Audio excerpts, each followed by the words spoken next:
Hello guys, this is Modest Major here, bringing you some commentary over some Master Chief Collection. I have to be upfront with you guys and say that this isn't some of my strongest gameplay that I've posted to the channel. To be honest, as of recently, I haven't actually been recording my gameplay. I've been live streaming at twitch.tv/Major and Miners. I'll leave a link in the description. And I'm not able to record and stream at the same time. And when Halo 5 comes out, I plan on having a much higher and larger emphasis on the gameplays that I record. And I'm hoping that the theater mode will hold more capacity than 10, because on Master Chief Collection, I believe it's 12 actually, and it's kind of frustrating having to go back and record them before they get deleted. You probably can go and save it, but I don't know, I can't really remember. I just haven't been using it very much in general, because I always forget, and I like having... in Halo 4, I believe you could save like the last 100 games or something ridiculous like that. And that was a lot more beneficial for me personally, because I could forget about something, go back way later, and then be like, oh yeah, there's that gameplay that I wanted. Boom. And really today what I wanted to talk about was the target audience for Halo 5 and how I believe the marketing should have been structured in terms of the multiplayer gaming sphere, because I think what's important for a multiplayer game is it to meet a demographic that might not necessarily be covered by another AAA title.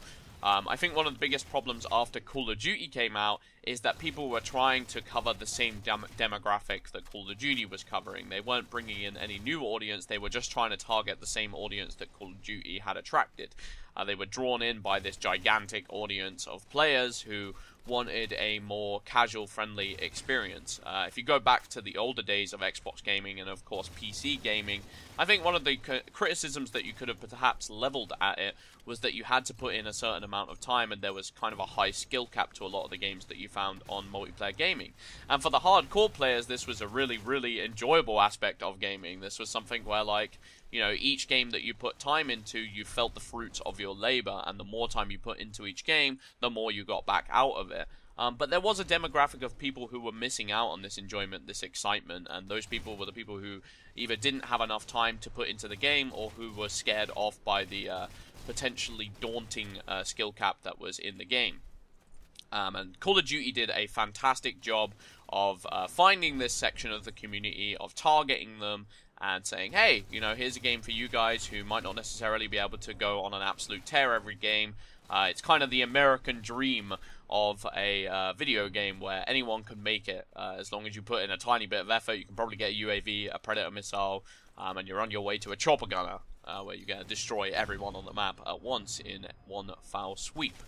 And I think what's arising, at least in my perspective, right now, especially on the console market, this might not necessarily be as pertinent to the PC market, but there's a severe hole and a severe window where there isn't really a game that's out there that is a true test of skill on the console market, where someone can state their flag, you know, put it down and say, hey, I'm good at this game that a lot of people respect, that's really difficult to get high level in, and it's going to earn me a lot of pride. Sure, people can be pretty prideful. I mean, people are even prideful about Destiny and the way that they've, you know, done a certain amount of raids, or that they've reached a certain light level.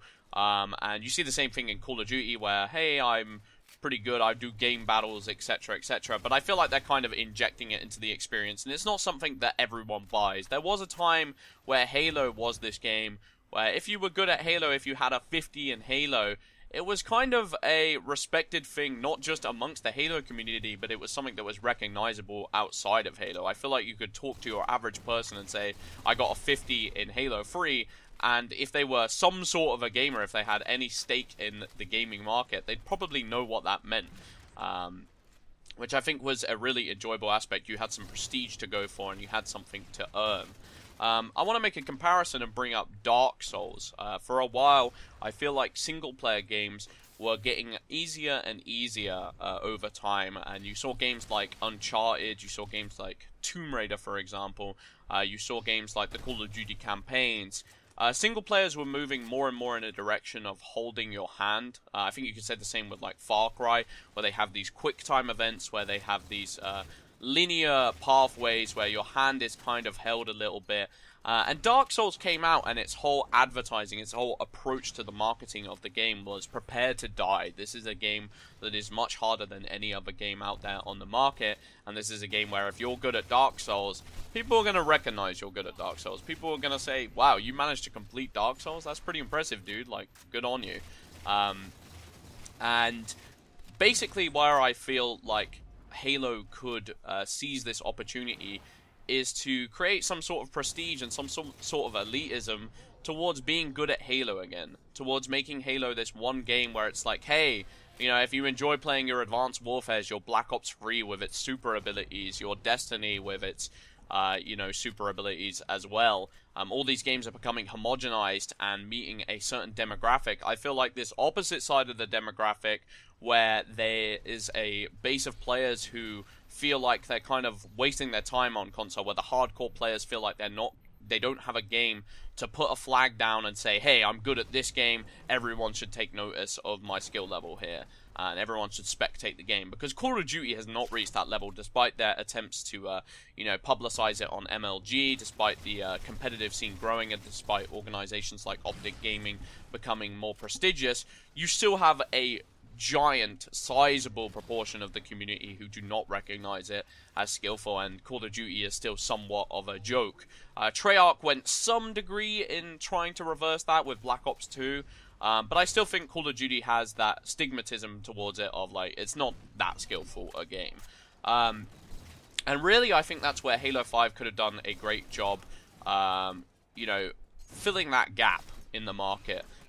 There is definitely something to be said of looking for a demographic, looking for a niche proportion of people and sweeping it up before anyone else does. Because like I said, that is what happened with Call of Duty. The main reason why Call of Duty got successful is because an audience of people were being ignored. And I think, at least on the console space, this has the potential to arise again, where Halo can become this game where the skill curve is higher than any other game on the market, and have the incentives reflect that. You know, have the game have some sort of feedback towards acknowledging players' you know, abilities and talents within the game.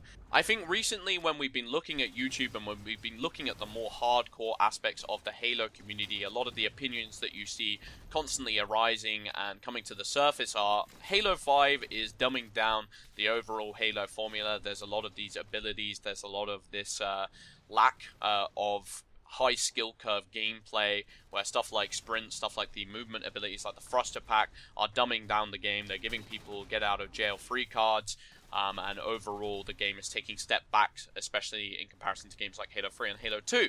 But I think it's kind of an oversight to not talk about the things that they have done to try and bring the game into a more competitive standing. When you look at things like the D-Scope returning to the franchise, when you see no flinch, when you see these aspects to balancing the sprint where you have faster base movement speed but lower sprint speed, I think it makes people's arguments seem a lot weaker to me when they're not willing to discuss the pros and cons. They bring out this huge list of cons and they say, hey, this is what's wrong with X, Y, and Z, and pretty much everything's going wrong. Good job, 343, you're pretty much doing everything wrong right now.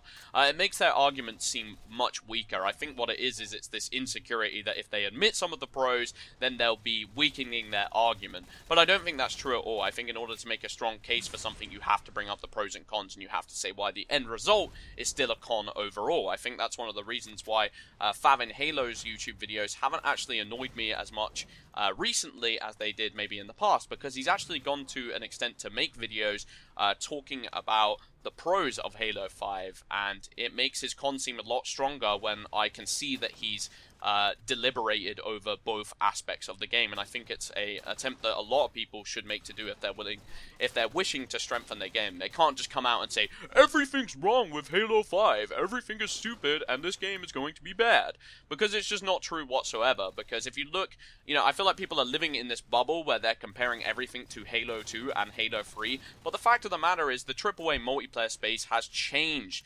drastically over that time. What the line of comparison that you can make right now is much more drastic than what we saw 6 years in the past. 6 years in the past, we had games like Halo 3, we had games like Halo 2, we had games like Call of Duty 4, we had games like Gears of War 1. When Call of Duty 4 is perhaps the least high skill curve game of those four, then you know that the gaming industry was in a different time to what we see now, where we have Call of Duty Black Ops 3, we have Destiny, I'm over-exaggerating there, but it's funny, okay.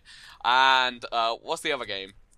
Titanfall, I guess. I mean, Titanfall, you could probably say, was one of the more high skill curve games, and that is a far cry to the Halos that we saw in the past. So what I see when I see Halo 5, and maybe I'm crazy for thinking this, is a game that has a drastically higher skill curve than any other game on the market. And even going so far back as looking at Halo Reach, looking at Halo 4, looking at Modern Warfare 3, I think what Halo 5 has a chance to do is to come out and say, hey, look how much more skillful this is than any other game on the market right now. Sure, you can go back and you can bring up Halo 3, but the fact of the matter is, Halo 3 is almost becoming dated, in a sense. And, you know, I'm not saying that Halo 3 is a bad kind of dated. I'm saying, you know, in an ideal world, I'd want people to look back at a game like Halo 3 and see the effect that it had on the gaming industry and see all the good that it brought to the table. I definitely loved Halo 3, and I think it does get overlooked at times, our past. But at the same time, you've got to be realistic, and you've got to contrast and compare to what other games are doing on the market, and you've got to understand that it might need more of a gradual change. And I think Halo 5 is a gigantic step in the right direction in terms of bringing a more competitive experience to consoles, because consoles are severely lacking in that experience, and Halo 5 is almost looking like the Dark Souls of the multiplayer space. You're going to have to 4-shot kill people, you're not going to get kill streaks handed to your feet instantly, you're going to have to use your abilities and your smarts to the best of your extent. You're not going to be able to call in dogs, you're not going to be able to call in chopper gunners, you're going to have to work for your kills, and I think there's something to be said for that. Anyway, I've been Modest Major. If you agree, let me know in the comments. If you strongly disagree, don't feel afraid to sound off either. And yeah, I've been Modest Major. I hope you guys enjoyed the commentary. Thanks for watching. Peace out.